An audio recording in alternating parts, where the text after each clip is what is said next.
పెళ్లి పెట్టుకొని ఈ వయసులో పెళ్లింది నీకు?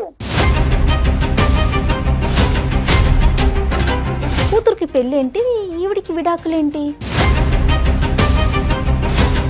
నాకు పెళ్లి అయ్యింది, నాకు ఒక పాప ఉంది అని అన్న తర్వాత నా మీద మోజు తీరింది. నీకు ఆమె మీద కనుక ప్రేమ ఉంటే నువ్వు నా పక్కలోకి రాకపోతుండేవి. అయిపోయింది, వాడేసుకున్న 20 years పాటు తాగారు, వాడుకున్నారు, తాగారు, వాడుకున్నారు. మన అమ్మాయి పెళ్ళిడికి వచ్చి పెళ్ళి అవుతే కనుక విడాకులు ఇస్తానని చెప్పారా? అది ఒప్పంద పత్రం రాసుకున్నారా? మూడు ముళ్ళు వేసుకునే టైంలో నా మనసుకు నచ్చిన అమ్మాయి, నేను మ్యారేజ్ కి ముందు ఒక అమ్మాయిని ప్రేమించాను. ఆవిడ అంతకు ముందు ఉండేదనే విషయం నాకు తెలుసు, ఎందుకంటే ఆమె చనిపోయిందని చెప్పారు సార్ నాకు.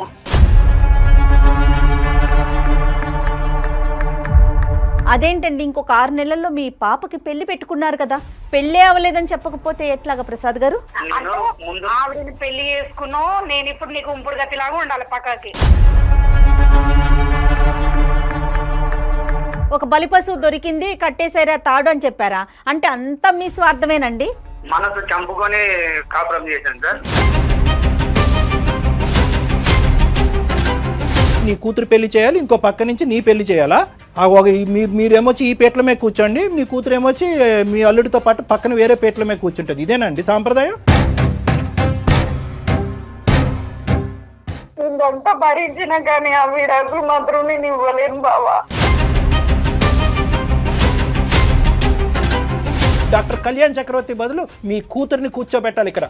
మీరు మా ఆవిడ నొప్పింది సార్, ఆమెనైతే మ్యారేజ్ చేసుకోను కానీ ఈవిడ దగ్గరే ఉంటాను. కాకపోతే ఎక్కువ రోజులు ఆమె దగ్గరే ఉంటాను. ఓర్ నీకు తన్నరా బాబు. బట్టతలతో బాధపడుతున్నారా? ఆధునితనమైన పద్ధతిలో హెయిర్ ట్రాన్స్ప్లాంటేషన్ చేయబడును. Face clinic, Hyderabad. అందమైన జీవితం కార్యక్రమానికి స్వాగతం. నమస్తే కళ్యాణ్ గారు. సుజయ్ గారు. కళ్యాణ్ గారు, మనకి సుమ అని ఒక ఆవిడ మనకి మెయిల్ చేశారండి. విషయం ఏంటంటే తనకి పెళ్ళే 20 ఏళ్ళు అవుతుంది, కూతురికి ఒక 6 నెలల్లో పెళ్ళట.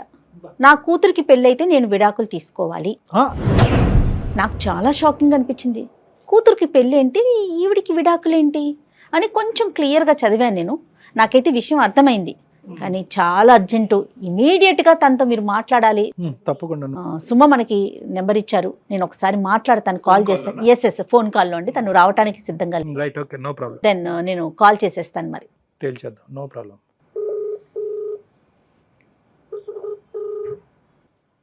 హలో, నమస్తే అండి, సుమగారా? అవునండి, ఎవరు? నేను జయానండి, అందమైన జీవితం ప్రోగ్రామ్ నుంచి కాల్ చేస్తున్నాను. మేడం మీ కాల్ కోసం చాలా రోజుల నుంచి వెయిట్ చేస్తున్నా మేడం. రైట్, అందుకనే ఇమీడియట్గా ఫస్ట్ మీతోనే మాట్లాడాలని చెప్పి ప్రయారిటీ మీకే ఇచ్చామండి. అయితే నాతో పాటు డాక్టర్ కళ్యాణ్ గారు కూడా ఉన్నారు స్టూడియోలో. ఫ్రీగా ఉన్నారండి? ఫ్రీగానే ఉన్నాను మేడం. మాట్లాడటానికి అవకాశం ఉంది కదా? ఉన్నాను మేడం. రైట్, డాక్టర్ గారితో ఒకసారి మాట్లాడండి. చెప్పమ్మా, కష్టం ఏంటో చెప్తాను. చెప్పండి సుమా. సార్, నాకు ఒక పాప ఉంది, నా పేరు సుమ సార్. మా ఆయన పేరు ప్రసాద్. ఆ పాప పెళ్లి అయిపోయిన తర్వాత నాకు విడాకులు అని చెప్తున్నారు. పాప పెళ్ళైనాక విడాకులు? ఇదేంటమ్మా, చాలా విచిత్రంగా ఉంది అసలు. అందుకే మేడం నేను చాలా రోజుల నుంచి వెయిట్ చేస్తున్నా, మీరు నాకు సలహా ఇస్తారేమని మీ వల్ల. చెప్పమ్మా, వివరాలు చెప్పమ్మా. పెళ్లి ఎప్పుడైంది, ఎలా జరిగింది పెళ్లి? మీది అరేంజ్డ్ మ్యారేజ్, లవ్ మ్యారేజ్? వివరాలు చెప్పమ్మా. Arranged marriage sir. అది తనకి అంతకు ముందుకు లవర్ ఉండేది, నిషా అనే అమ్మాయి సార్. నిషా అనే అమ్మాయి ఉండేది. అయితే ఆవిడ అంతకు ముందు ఉండేదనే విషయం నాకు తెలుసు, ఎందుకంటే ఆమె చనిపోయిందని చెప్పారు సార్ నాకు. పెళ్ళైన టైంకి చనిపోయింది కాబట్టి మిమ్మల్ని చేసుకుంటున్నాం అని చెప్పారు. మీదైతే అరేంజ్డ్ మ్యారేజ్? అవును సార్. సరే. అయితే నాకు దూరం చుట్టాలన్నమాట వాళ్ళు, ప్రసాద్ వాళ్ళు. వరుసకి బావ అవుతారు సార్ నాకు. ఓకే. అయితే ఒక 6 నెలలు ఉంది సార్ నా పాప పెళ్లి.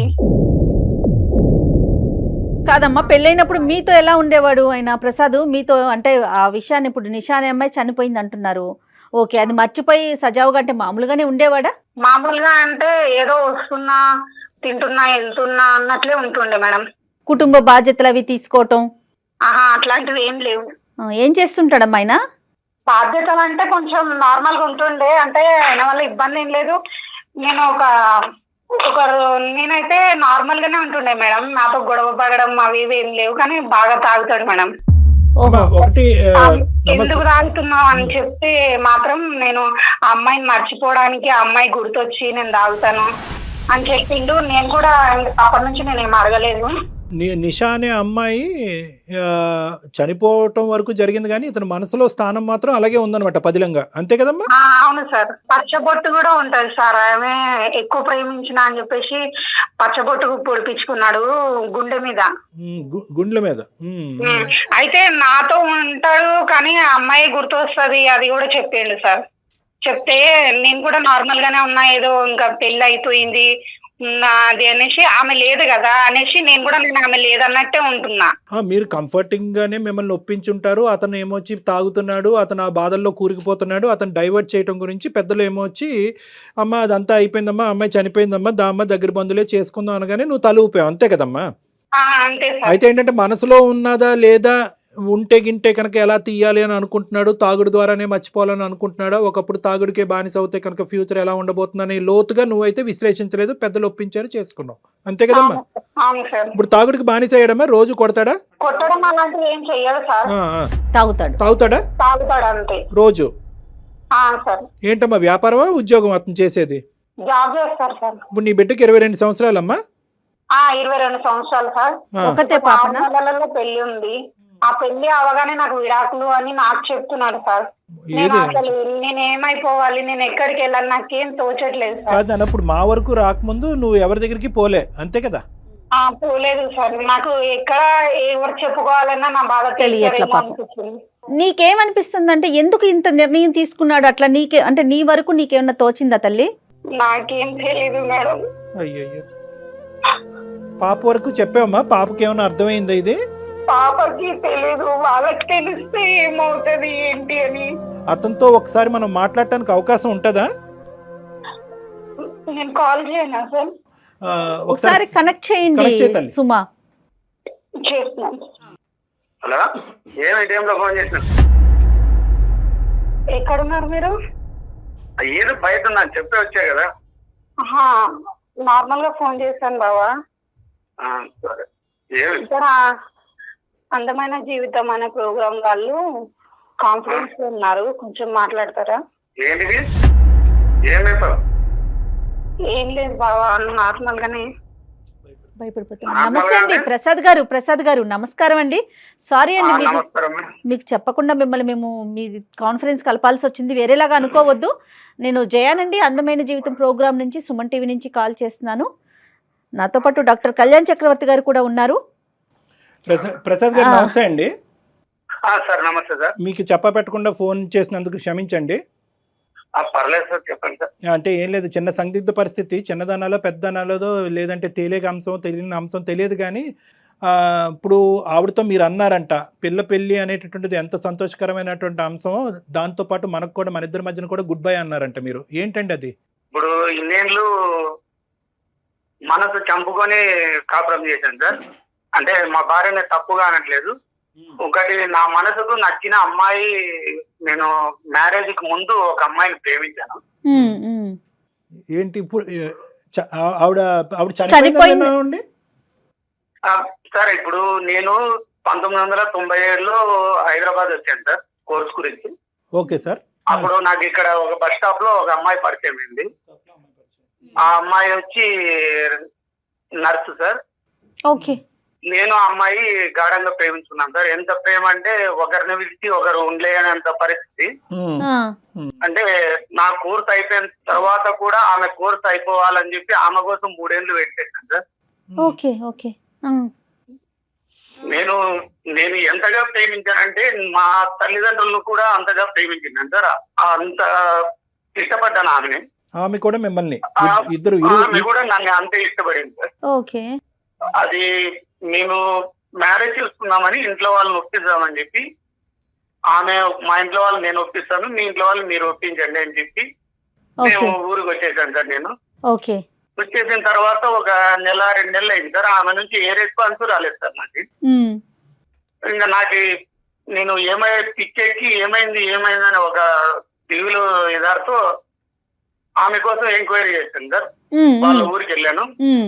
వాళ్ళ ఊరికి వెళ్తే ఆమె చనిపోయింది. లేదండి వాళ్ళ అమ్మ వాళ్ళ నాయన కానీ ఎక్కడి నుంచి వచ్చారు, ఆమె చనిపోయింది, అందుకు వాళ్ళ అమ్మ వాళ్ళ నాయన కూడా వెళ్ళిపోయారు అని చెప్పారు. ఎవరు చెప్పారండి? వాళ్ళ స్నేహితులు, బంధువులు అట్లా ఎవరు?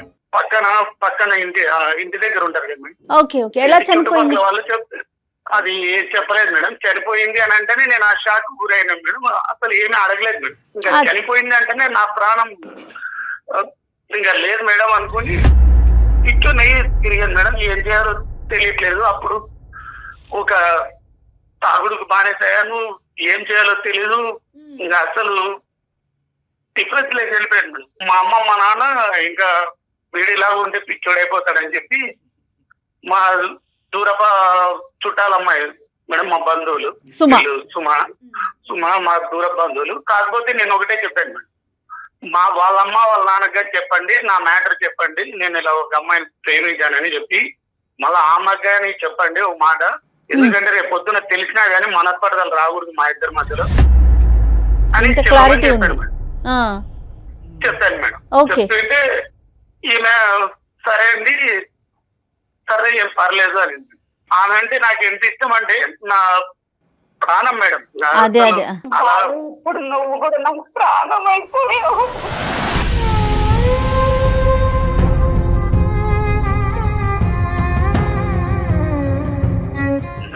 నువ్వు ఏడవద్దు, నేనేం చేయాలి చెప్పు. ఇప్పుడు నేను ఇన్ని రోజులు ఉన్నా కదా మీకోసం, 23 నుంచి ఉన్నా కదా. ఇప్పుడు నా కోసం నేను కానీ ఉండాలి కదా. ఎన్ని రోజుల నుంచి ఇదే అర్థం చేసుకున్నావా బావా నన్ను?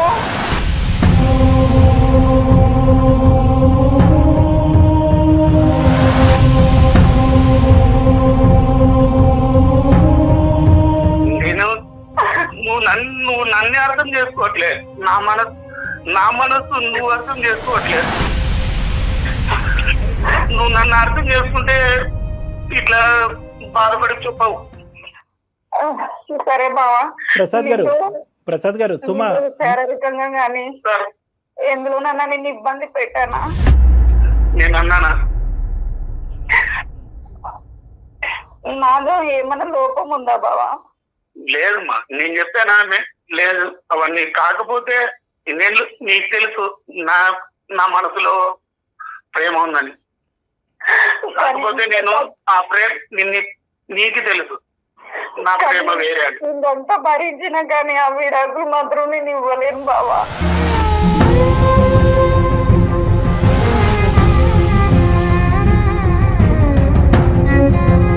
మేడం నాకు కొంచెం హెల్త్ బాగాలేకుండా మేడం, ఒక హాస్పిటల్కి వెళ్ళాను. ఓకే. ఒక హాస్పిటల్కి వెళ్ళిన తర్వాత నిషా ఫ్రెండ్ అక్కడ పలకరించింది మేడం. నిషా ఫ్రెండ్ పలకరించింది మేడం.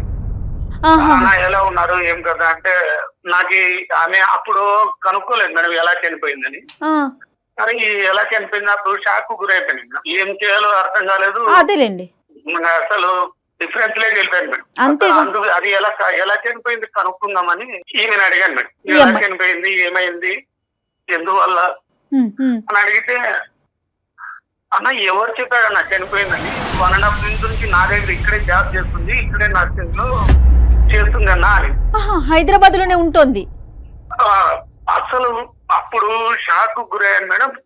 అసలు నా ప్రాణం ఒక్కసారిగా నన్ను మాట్లాడిస్తే నా మనసు లేచి నాతో మాట్లాడితే ఎలా ఉందో అలా ఫీలింగ్ వచ్చింది.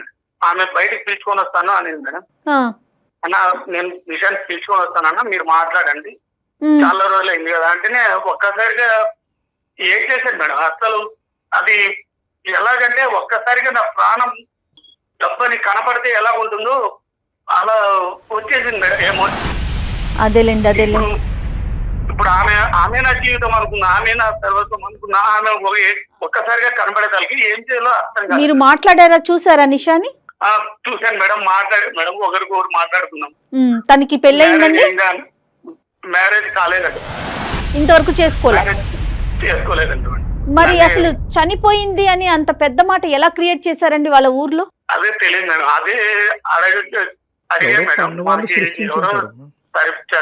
మేము అక్కడ నుంచి ఇల్లు ఖాళీ చేసాము, అందువల్ల ఏమన్నా ఇలా చెప్పారు, కరెక్ట్. కొంచెం రూమర్స్ పుట్టిస్తుంటే వచ్చేసాను. ఓకే ఓకే, తనైనా మరి మీకోసం ట్రై చేసి ఉండాలి కదా, మీరు వెళ్ళారు అక్కడ దాకా, ఇన్ని సంవత్సరాలు ఎక్కడున్నారు ఏంటనేది మరి అప్పుడు అమ్మాయి ఏమన్నా ప్రయత్నం చేసిందటనా? అవన్నీ నేను అడగలేదు మేడం. ఇక చూసిన ఆనందంలో మీరు ఇంకా అక్కడ దాకా వెళ్ళాల, అమ్మాయి బతికింది, హ్యాపీ. నెక్స్ట్ ఏంటండి ఇప్పుడు? ఇంకోటి మేడం, ఆమెకైతే మ్యారేజ్ కాలేదనింది. నేను మ్యారేజ్ చేసుకున్నానని కూడా చెప్పలేదు మేడం ఆమెకి. అదేంటండి, ఇంకొక 6 నెలల్లో మీ పాపకి పెళ్లి పెట్టుకున్నారు కదా, పెళ్ళే అవ్వలేదని చెప్పకపోతే ఎట్లాగా ప్రసాద్ గారు? అంటే మీ ప్రసాద్ గారు, సార్ మీ బాధను నేను అర్థం చేసుకోగలను. ఇనీషియల్గా ఏంటంటే ఫోన్ కలపగానే నానా బూతులు తిడదాం అనుకున్నాను నేను అసలు మిమ్మల్ని. కానీ ఎక్కడైతే కనుక మీరు ఆ ప్రేమ అనేటటువంటి పదం, ఆ గాఢమైనటువంటి బంధం గురించి మాట్లాడారో ఆటోమేటిక్గా నేను సౌండ్లెస్ అయిపోయాను. జయ గారే అన్నీ అడిగారు. ఇప్పుడు మాత్రం నాకు ఇది నచ్చట్లేదు. మీకు పెళ్ళి అయిందనే అంశం ఏం దాచిపెట్టవలసిన అవసరం ఏమి? అంటే ఆ సిచ్యువేషన్ లో చెప్పలేకపోయాను సార్. ఆమె మ్యారేజ్ నా కోసం వెయిట్ చేస్తుంది. తను చేసుకోలేదు కదా, నేను చేసుకున్నానని చెప్తే ఎలా అర్థం చేసుకుంటుందో అని మీరు ఆగిపోయారు, అంతేనండి? అంతే మేడం. ఓకే ఓకే, అంతేనా? లేదంటే ఆలోచించి తర్వాత చెప్దామని అనుకున్నారా? ఇప్పుడు పెళ్ళి అయింది ఒకటి ప్రసాద్ గారు, పెళ్ళి అయ్యిందా అని అడిగితే కనుక అయ్యింది అనేది మీరు దాచిపెట్టడానికి అంటే ఏమని చెప్పారు? అక్కడ అవ్వలేదని చెప్పారా, లేదంటే ఏదో చెప్పాలి కదా సమాధానం? అంటే సార్ అడిగితే అంటే నిదానంగానే ఇలా చెప్తామని ఇంకా అనుకున్నాను సార్. ఆమె మాట దాటేసేసారు, దాటి డైవర్ట్ చేశాను సార్. మరి స్వార్థం కదా సార్ అది. ఇప్పుడు వరకు ప్రేమ అన్నారు, జీవితం అన్నారు, ఆ అమ్మాయి నా సర్వస్వం అన్నారు. ఆ అమ్మాయి పక్కన భార్యని లైన్లో పెట్టి పాపం ఆ అమ్మాయి ఇంకా బతుకుంది, అది గ్రేట్. మీ ఆవిడకి శతకోటి వందనాలు. అవును మేడం, శతకోటి వందనాలు మీ భార్య గారికి. ఆవిడకి పాదాభివందనాలు చేయాలి నిజంగా. ఎందుకంటే కనుక ఒక ఆడది 20-21 సంవత్సరాల పాటు భర్త మనసులో వేరే వాళ్ళ స్థానంలో పెట్టుకున్న భర్త 1-10 సార్లు పక్కన పడుకున్నా, కుర్చీలో కూర్చున్నా, భోజనం వడ్డిస్తున్నా, ఇవన్నీ కూడా నువ్వు నాకు సేవకురాలుగానే చేస్తున్నావే కానీ నీ మనసులో నీకు స్థానం లేదు అనేటటువంటి మాట వింటూ భరిస్తూ ఆవిడ ఇక్కడి వరకు ప్రయాణం చేస్తుంది. చూడండి, ఈ దరిద్రమైనటువంటి న్యూస్ వినటం గురించి ఆవిడకి హ్యాట్స్ ఆఫ్ నిజంగా. కేవలం దాచిపెట్టడానికి కారణం ఏంటంటే మీకు ఒక ప్లాన్ ఆఫ్ యాక్షన్ అనేది ముందుగానే క్రియేట్ అయింది. ఏంటంటే ఇక్కడికి రావాలి, ఇక్కడికి మీ భార్యకి ఏదైతే ఇప్పుడు ఒక బ్రేకింగ్ న్యూస్ చెప్పారో గుడ్ బై చెప్పాలి అనేటటువంటిదా? అందుకే సరే ఇప్పుడు మా ఆవిడకి ఆల్రెడీ తెలుసు సార్. ముందే నేను మ్యారేజ్ ముందే అని చెప్పాను. నా మనసు చనిపోయిందని కదా తెలుసు సార్. గురుగారు, నేను చాలా ముదురు క్యాండిడేట్, నాకు ఇలాంటి అంశాలు నాకు బాగా తెలుసు. ఏమని చెప్పారు? ఆ అమ్మాయి నా మనసులో ఉందనే చెప్పారు కానీ రేపొద్దున చచ్చి ఆ అమ్మాయి బతికిన తర్వాత నీకు విడాకులు ఇస్తానని చెప్పారా? లేదంటే మన అమ్మాయి పెళ్ళిడికి వచ్చి పెళ్ళి అవుతే కనుక విడాకులు ఇస్తానని చెప్పారా? అది ఒప్పంద పత్రం రాసుకున్నారా? మూడు ముళ్ళు వేసుకునే టైంలో పెద్దవాళ్ళకి చెప్పారా? సార్ ఒకటి సార్, చనిపోయిన అమ్మాయి బతికొస్తుందని నేను అనుకోలేదు కదా. అనుకోనప్పుడు ఇప్పటికి కూడా చనిపోయిందని అనుకోవాలి. Point to be noted sir. అసలు ఈ విషయం సుమాకి తెలుసా? ఈ అమ్మాయి నిషా బతికుందన్న విషయం నాకు అదొక డౌట్ వస్తుంది. తను సైలెంట్ అయిపోయింది కదా. సైలెంట్ అయిపోయి ఏంటమ్మా నిషా బతుకుందంట? నాకేం మాట్లాడాలో కూడా అర్థం కావట్లేదు సార్. ఇన్ని రోజులు నేను సైలెంట్ గా ఉన్నా అని చెప్పి ఇక్కడ దాకా తీసుకొచ్చిన వాళ్ళు. ఇప్పుడు మిలియన్ల నుంచి నీకు తెలుసు, నా మనసు తెలుసు, ఎప్పుడన్నా ఇప్పుడైనా ఇంకా ఎప్పటి నుంచో సాగుతుందా ఈ రంకు వ్యవహారం? నేను ఇంకోటి నీకు చెప్పా, ఇది నేను ఎప్పటి నుంచో చేయలే.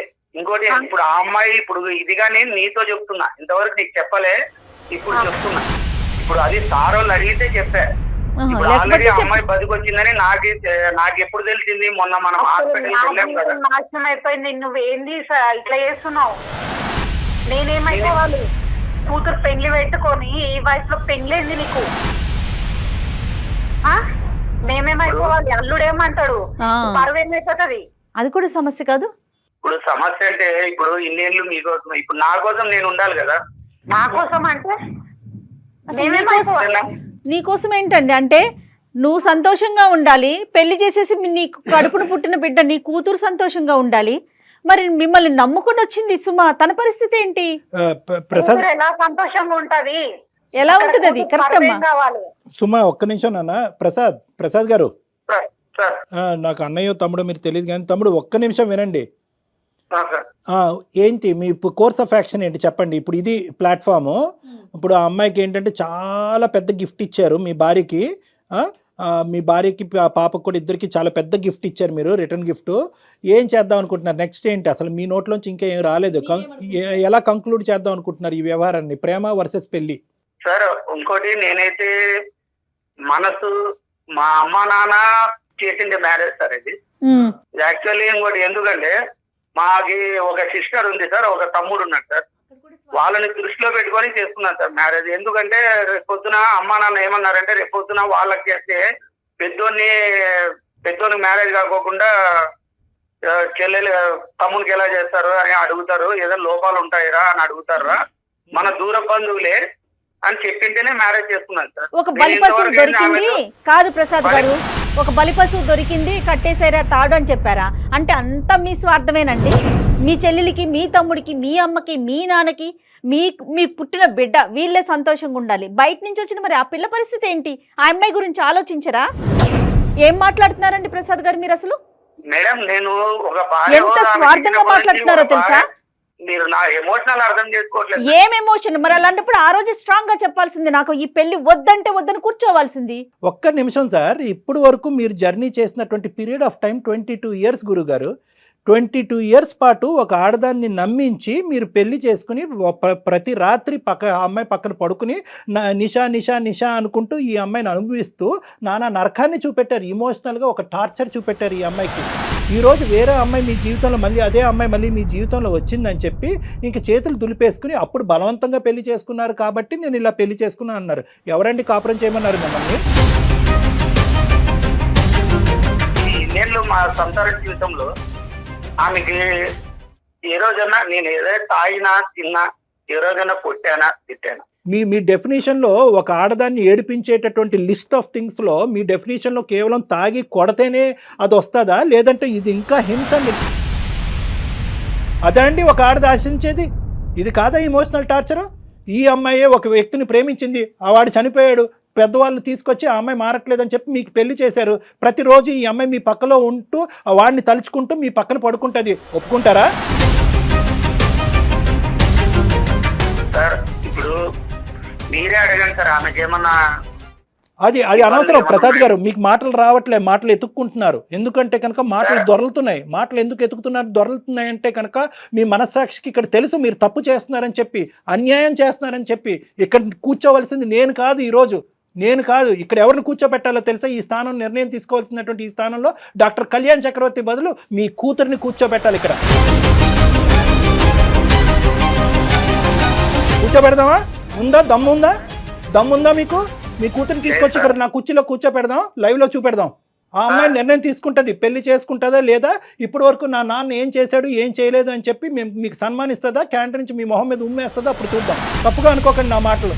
ఇదంతా కూడా స్వార్థం అంటారండి, జీవితం అనరు, స్వార్థం. సార్ నేను మ్యారేజ్ అయిపోయిన తర్వాతనే ఇస్తానన్నాను సార్. ఏంటి మ్యారేజ్ అయిన తర్వాత ఇచ్చేది? ఇస్తరాకు ఏమి ఇస్తారండి? ఇస్తరాకులు ఇస్తారా మ్యారేజ్ అయిన తర్వాత? తమలపాకులు ఇస్తారా? ఏంటండి లెక్క? మీరు నాకు చాలా డౌట్. సారీ నేను ఇలా అంటున్నా, నన్ను అనుకోకండి. మీరిద్దరూ ముందు నుంచే మీరు నిషాతో కాంటాక్ట్లో ఉన్నారు, మీ ప్రయాణం ఇంతకు ముందు నుంచే నడుస్తుంది. పాప పెళ్లి డిక్లేర్ అయిన తర్వాత 6 నెలల తర్వాత పెళ్లి అవుతుంది అనేటప్పటికీ మీరు ఇప్పుడు ఈ నిర్ణయం తీసుకుని మా దగ్గరికి వచ్చి కూర్చున్నారు కొత్త డ్రామాతో. సార్ లేదు సార్, మా కూతురు మీద ఒకటి సార్, నాకు అన్ఎక్స్పెక్టెడ్ గా కూతురు మీద ఒట్టేయకండి. కూతురు మీద ఒట్టేసే హక్కు లేదు మీకు. అన్ఎక్స్పెక్టెడ్ గా జరిగినటువంటి దాన్ని మేము అందరూ అక్షింతలేసి దీవించాలి. అక్కడ ఒక పక్క నుంచి నీ కూతురు పెళ్లి చేయాలి, ఇంకో పక్క నుంచి నీ పెళ్లి చేయాలా? నీ అని మొదలవుతుంది ఇప్పుడు నా భాష. మీరేమొచ్చి ఈ పీటల మీద కూర్చోండి, మీ కూతురు ఏమొచ్చి మీ అల్లుడితో పాటు పక్కన వేరే పీటల మీద కూర్చుంటుంది. ఇదేనండి సాంప్రదాయం? ఇదే నా కుటుంబ వ్యవస్థ? ఇదే నా పెళ్ళి? ఏమండి మీరు తాగి చనిపోయి ఉంటే కనుక నో ప్రాబ్లం, ఇక్కడ ఎవరు బాధపడి ఉండేవారు కాదు.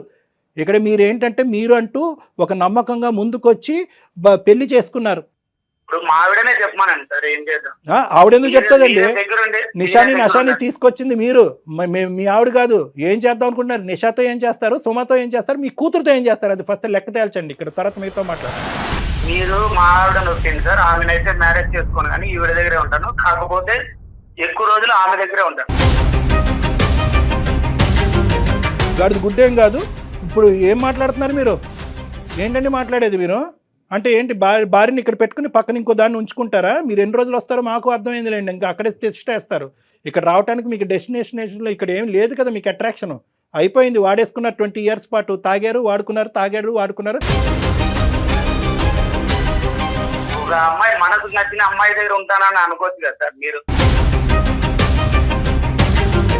నేను కూడా మీరు నాకు మనసు నచ్చారనే కదా నేను చేస్తున్నా మీతో సంసారము. అంటే మీరు ఏమనుకుంటున్నారు ఇప్పుడు? అంటే ఆవిడని పెళ్లి చేసుకున్నావు, నేను ఇప్పుడు నీకు ఉంపుడు గతిలాగా ఉండాలి పక్కకి. ఆమె మ్యారేజ్ చేసుకోను, నిన్ను వదిలిపెట్టాను. నువ్వు అంతగా పెళ్లి కాలేదనేసి నువ్వు ఆమె ఎంట పడతావా? ఇప్పుడు నాకు పెళ్లి అయ్యింది, నాకు ఒక పాప ఉంది అని అన్న తర్వాత నా మీద మోజు తీరింది. నీకు ఆమె మీద కనుక ప్రేమ ఉంటే నువ్వు నా పక్కలోకి రాకపోతుంది. బిడ్డను కూడా కనకపోతుండే. అసలు నిషా కూతురుందని తను యాక్సెప్ట్ చేస్తుందేమో, అప్పుడు చూద్దాం. అక్కడ దాచిపెట్టాడు. నిదానంగా చెప్దాం అనుకున్నాం మేడం. ఆ అమ్మాయి నా కోసం వెయిట్ చేసిందంటే ఆమె నన్ను ఎంత ప్రేమిస్తుందనే నేను అనుకుంటున్నాను. ఏం మాట్లాడుతున్నా? నా ప్రేమ అర్థం కాలేదు, దాని ప్రేమ నీకు అర్థమైంది. 20 ఏళ్ళు కాపురం చేసింది. ఏమయ్యా, ఏదయ్యా ప్రేమ? ఏంటి ప్రేమ? సంసారం చేసింది నా దగ్గర. నీ భార్య నీకు ఇచ్చింది ప్రేమ కాదా? నీ కూతురు నమ్ముకుని ఇప్పుడుతో పాటు నీతో పాటు తండ్రి ఎంతో పవిత్రమైనటువంటి మనిషి అని చెప్పి ఊహించుకుంటుంది. బొమ్మలాగా ఉన్నా ఇంట్లో కదా, నువ్వు ఆట ఆడితే నువ్వు ఆడేలాగా. ఒకటి ప్రసాద్ గారు, నేను ఒక్కటి చెప్తున్నాను వినండి. మీలో కూడా ఎక్కడో చోట మంచితనం అనేది, మానవత్వం అనేది ఉంది అనే నమ్మకంతో కూడా నేనేంటంటే ఇంకో లెవెల్కి వెళ్లకుండా చాలా మర్యాదపూర్వకంగా నేను మాట్లాడుతున్నాను. ఇప్పటికీ కూడా నాకు మీ మీద ఎటువంటి ద్వేషం లేదు, నేను మీ శత్రువుని కాదు. ఒక మానవతా దృక్పథంతో మీకు మీ ప్రేమ అనేది ఎంత ఇంపార్టెంటో మీరు మీ భార్యకి మీ కూతురికి అంతే ఇంపార్టెంటు. ఇది ఫస్ట్ గుర్తుపెట్టుకోండి. నెంబర్ 1. నెంబర్ 2, ఎట్టి పరిస్థితుల్లో మీ భార్య మీకు విడాకులు ఇవ్వదు. మీరు తాగుడు ఆపేసి మీరు చేసినటువంటి తప్పు ఏంటి అనేది రియలైజ్ అయ్యి ఇప్పుడు కానీ తర్వాత కానీ ఇక్కడ జరిగేటటువంటి వాస్తవ పరిస్థితి మీ నిషాకి చెప్పండి. Most important. ఎందుకంటే ఆ అమ్మాయికి మెడకాయ మీద తలకాయ ఉంటే కనుక నిజంగా ఆ అమ్మాయిలో ఒక ఆడది అనేటటువంటి ఒక మానవత్వం అయినటువంటి ఒక యాంగిల్ ఉంటే కనుక సచ్చినా కూడా ఇందులో వేలు పెట్టదు. నెంబర్ 1 నేను అనుకుంటున్నా. ఆ అమ్మాయి కేరళ నేనైతే ఒకటే అనుకుంటున్నా. నేనైతే ఆమె నన్ను ఇప్పటికీ ఇష్టపడుతుంది కాబట్టి సార్ ఒక్క నిమిషం. మీరేమన్నా ఊహించుకోండి గురుగారు. ఎందుకంటే మీ ప్రేమ అనేటటువంటి దాని మీద మీకు చాలా బలమైనటువంటి నమ్మకం ఉంది కాబట్టి మీరు ఎన్నన్నా కథలు అల్లుకోండి, ఏమన్నా ఊహించుకోండి. కానీ నా ప్రేమ కనిపిస్తలేదు సార్, ఆమె ప్రేమనే కనిపిస్తుంది. అది ఒక మత్తమ్మ నషా పెట్టింది ఇక్కడ. ఒక్క నిమిషం వినండి, నేను చెప్పేది. ఆ మత్తు తీరాలంటే నేను లెక్క చెప్తాను. ఒక్క నిమిషం.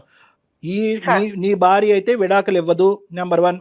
నిషాకి చెప్పండి. నిషా నేను అనుకోవటం 210% వద్దురా బాబు. ఎందుకంటే నేను ఒక ఆడదాన్ని, ఆ అమ్మాయి కూడా ఒక ఆడదే. 40 సంవత్సరాల క్రితం నాది ప్రేమ అంటే కనుక మంది 3 సంవత్సరాల ప్రేమ, నీ భార్యది 22 సంవత్సరాల పాటు ప్రేమ. అక్కడ మీ ఇద్దరు సాక్ష్యంగా ఒక ఆడపిల్ల ఉంది, పెళ్లి కావాల్సినటువంటి ఆడపిల్ల ఉంది అని చెప్పి నీకు స్పెషల్గా ఒక బంగారు ప్లేట్లో గడ్డి పెడుతుంది. కాబట్టి ఇక్కడ ఒకవేళ ఆమె ఒప్పుకుంటే సార్ ఆమెకి బుద్ధి అనుకోవాలి. అదే అందుకు దశల వారిగా చెప్తానని అంటున్నానుగా. ఫస్ట్ అది ప్లాట్ఫామ్.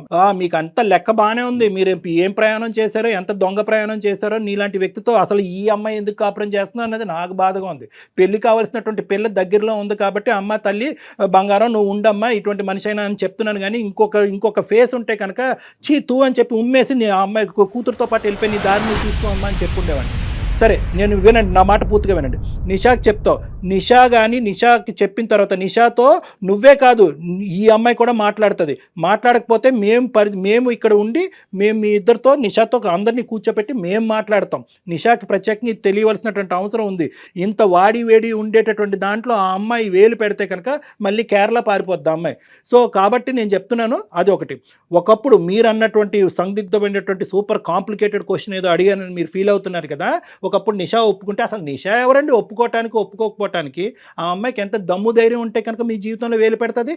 అప్పుడు ఏం చేస్తానో తెలుసా, నా పాను నా కింగ్ని తీసుకొస్తాను. ఎవరంటే కనుక మీ అమ్మాయిని, ఆ అమ్మాయిని రంగంలో దింపి వినండి నిజంగా మీకు తండ్రి అనేటటువంటి ఒక గౌరవము, కూతురు అనేటటువంటి ఒక ప్రేమ ఉంటే కనుక, దమ్ము ఉంటే కనుక మీరు ఈరోజు ఇదే అంశాన్ని నాతో కాదు మీ కూతురుతో డిస్కస్ చేయండి.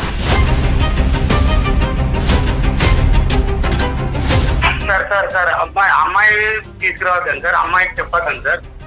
చెప్పకుండానే వ్యవహారం నడిపిస్తారు. అమ్మాయి అంటే నాకు చాలా ఇష్టం సార్. అమ్మాయి లేదండి, ఇది దాగుడు మూతల దాంపత్యం కాదండి. ఇక్కడ ఏంటంటే అందరికీ ఇదేదో మీరు సీక్రెట్గా ఏదో పాత ప్రేమ మళ్ళీ పులకరించింది అనేటటువంటి మత్తులో ఏంటంటే మొత్తం అందరినీ కప్పేసి భార్యను ఒప్పించేసి ఇప్పుడు వరకు భరించినటువంటి 100 సార్లు 1000 సార్లు 1,00,000 సార్లు నిషా అనేటటువంటి పేరు తీసుకొచ్చినా కూడా ఏమీ కదలకుండా మెదలకుండా నా భార్య ఉంది కాబట్టి ఇప్పుడు ఈ కొత్త మళ్ళీ నిషాని ప్రవేశపెడితే కనుక రామ మహాలక్ష్మి అని చెప్పి స్వాగతిస్తుందని చెప్పి మీరు ఈ డ్రామా ఆడారు. ఇక్కడ ఎక్కడ కూడా ఏది దాచిపెట్టలేం. మీ తల్లిదండ్రులకు తెలుస్తుంది, ఆ అమ్మాయి తల్లిదండ్రులకు తెలుస్తుంది, నిషాకి తెలుస్తుంది, మీ కూతురికి తెలుస్తుంది, సమాజంలో ఎవరైతే కనుక మీ ఇద్దరి జీవితంలో ఉండేటటువంటి ముఖ్యమైనటువంటి వ్యక్తులు ఎవరైతే ఉన్నారో అందరికీ తెలుస్తుంది. ఇది సీక్రెట్గా ఉంచేటటువంటి అంశం కాదు. ఇంత రిస్క్ అయినా కూడా నేను తీసుకోవటానికి నేను మగాడిని, నేను ఇది అని అనుకుంటే కనుక మీరు రెడీగా ఉండండి, మేము రెడీగా ఉంటాం.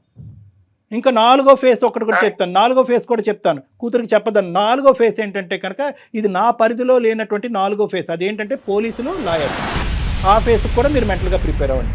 ఇన్ని దాటుకుని మీరు ఆ నిషాన్ని కాపాడుకునే ప్రయత్నం చేస్తారా? ఎవడ కర్మ రాసి పెట్టుందని చెప్పి మేము వదిలేస్తాం. లేదు సార్, నాకు ఇప్పుడు బుద్ధి గడ్డి తిన్నాను, నాకు ఇప్పుడు కనువిప్పు కలిగింది, జీవితం అంటే ఏంటి, పెళ్ళి అంటే ఏంటి, భార్య అంటే ఏంటి, కూతురు అంటే ఏంటి అర్థమైందని అనుకుంటే కనుక ఎస్ రెడీ, మేము వెనక్కి తగ్గిపోతాం. మీ భార్యని మీ కుటుంబాన్ని మీరు కాపాడుకోండి. సార్ పోలీసులు కేసులు ఇవన్నీ ఎందుకు సార్? అందుకే కదా సార్ నేను నా భార్యకి చెప్పాను. ఒకసారి మీరు వినండి సార్ ఆమె ఏం చెప్తుందో. ఏం చెప్తాది? ఆమె చెప్పేది ఏం లేదు, ఆ అమ్మాయి మాట్లాడి మేము మాట్లాడాం, ఇదే లెక్క. సుమా నువ్వేం చెప్తావమ్మా? కేసు పెట్టాలి మేడం, కేసు పెట్టాలి. వెరీ గుడ్, కేసు పెట్టాలి, తప్పకుండా పెట్టాలి. నేను వస్తాను నీతో పాటు. నువ్వు స్ట్రాంగ్ గా మాట్లాడాలి తల్లి, నువ్వు స్ట్రాంగ్ గా మాట్లాడాలి. కాబట్టి ఇప్పుడు ఇక్కడ దాకా తీసుకొచ్చావు నువ్వు. అవును మేడం. ఇప్పటికైనా మారాలి. ఇంకా ఎన్ని రోజులని కప్పి పెడతారమ్మా, ఎన్ని రోజులని కప్పి పెట్టుకుంటారు ఇలాంటి విషయాలన్నా? డాక్టర్ గారు చెప్పినట్టుగా నేనేమనుకున్నా అంటే ఉన్నాడు కదా, ఏదో ఉంది, నన్ను చేసిర్రు, మా అమ్మ వాళ్ళ పరువు పోకూడదు. తల్లి అమ్మ పరువు నీ ఒక్కవైపే కాదు కదా, రెండు వైపులా ఉండాలి. నేను గాని మా అమ్మ మా నాన్న కోసము, ఇప్పుడు మన కూతురు కోసమే కదా నేను గాని ఉన్నాను. ఇప్పుడు నీకు సిగ్గుందా? నీ కూతురు పెళ్లి పెట్టుకుని మరి అట్లా చేస్తున్నావు? ఒక్క మాట చాలు, నీ మొహం తీసుకెళ్ళి ఎక్కడ పెట్టుకుంటా. పొద్దున్న ఆ పిల్లని వాళ్ళ అత్తవారింటి వాళ్ళు సరిగ్గా చూసుకుంటారా? వాళ్ళ ఇంట్లో ఎట్లా అవుతుంది? మీ అమ్మ మీ నాన్న విడిపోయిండ్రు, నువ్వు కూడా ఇట్లనే, ఆమెకి ఎంత టార్చర్ ఉంటది, ఆమె కూడా ఇట్లనే అయిపోవాలా? ఆమె జీవితం గురించి ఆలోచించినావా?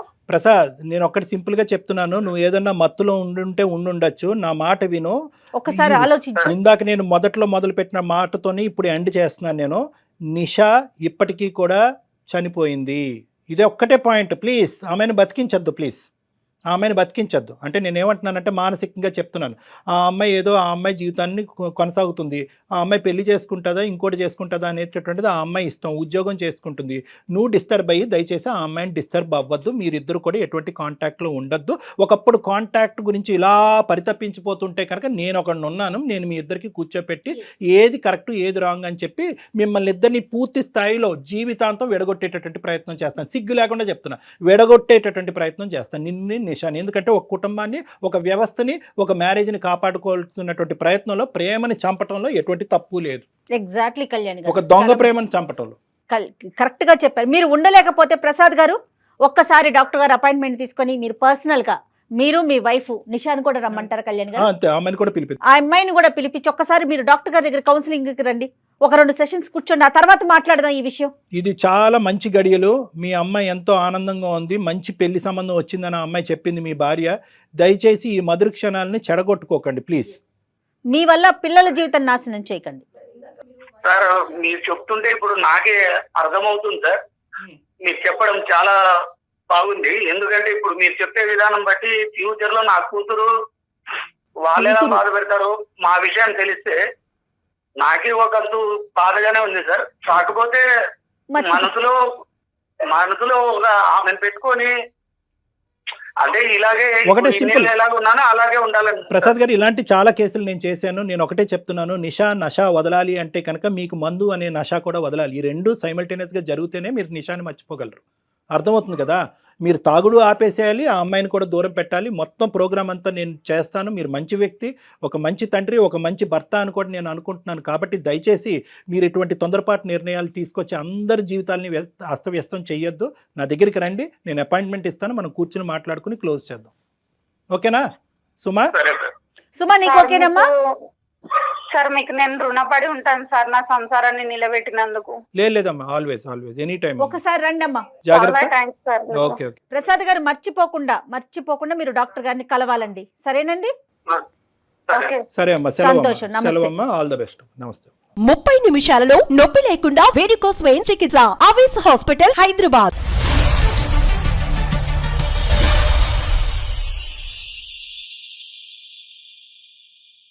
సుమన్ టీవీలో మీ పర్సనల్ అండ్ బిజినెస్ ప్రమోషన్స్ కోసం కింది నెంబర్కి కాంటాక్ట్ చేయండి.